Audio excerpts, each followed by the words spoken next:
13వ తారీఖు సాయంత్రం సుమారు 6:30 టైంలో గుంటూరు మా పార్టీ కార్యాలయంపై కొంతమంది ఫ్లెక్సీలు దించి దాడి చేయడం జరిగింది. అక్కడ ఉన్న మా స్టాఫ్ని, మా కుర్రోళ్ళని కొట్టడం జరిగింది. వాళ్ళు ఈ సందర్భంగా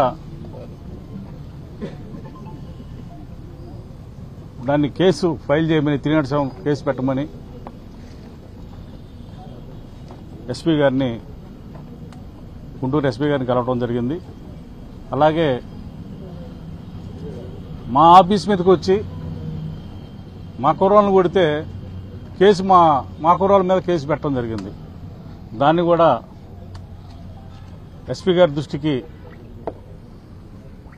తీసుకెళ్లి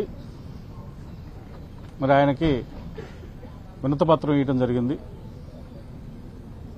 గతంలో ఎప్పుడు కూడా ఇలాంటి పెదకూరపాడులో దారుణమైన పరిస్థితులు లేవు. మరి ఇప్పుడు తెలుగుదేశం గవర్నమెంట్ వచ్చిన తర్వాత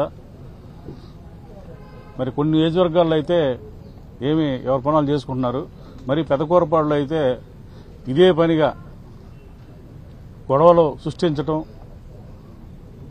సామిరెడ్డి గారిని కాళ్ళు చేతులు నరకటం, అలాగే వరదలు వచ్చినప్పుడు వాళ్ళని పలకరించడానికి వెళ్తే నియోజకవర్గంలోకి రానియకుండా అడ్డుపట్టడం,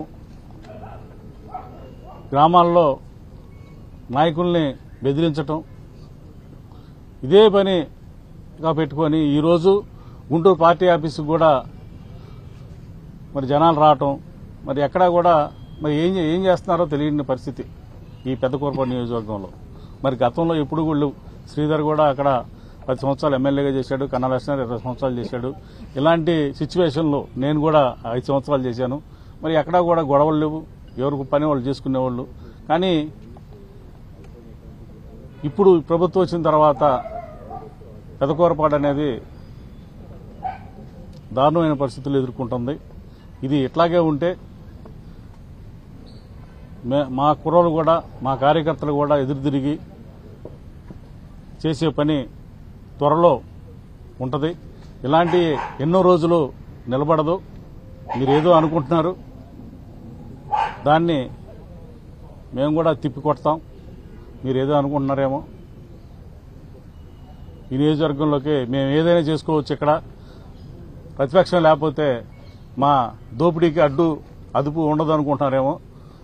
అన్నీ కట్టడి చేస్తాం. నియోజకవర్గం అభివృద్ధి చేయాలి, కానీ ఇలాంటి చేష్టలు చేసి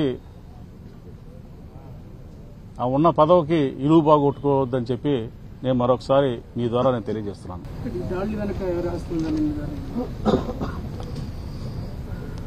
ఇప్పుడున్న అధికారంలో ఉన్న వాళ్ళే చేపిస్తూ ఉంటారు.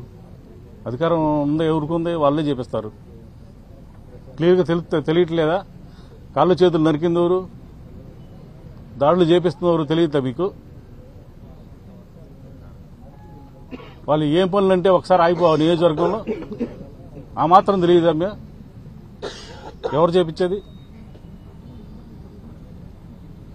సార్ ఆలోచన చేయండి.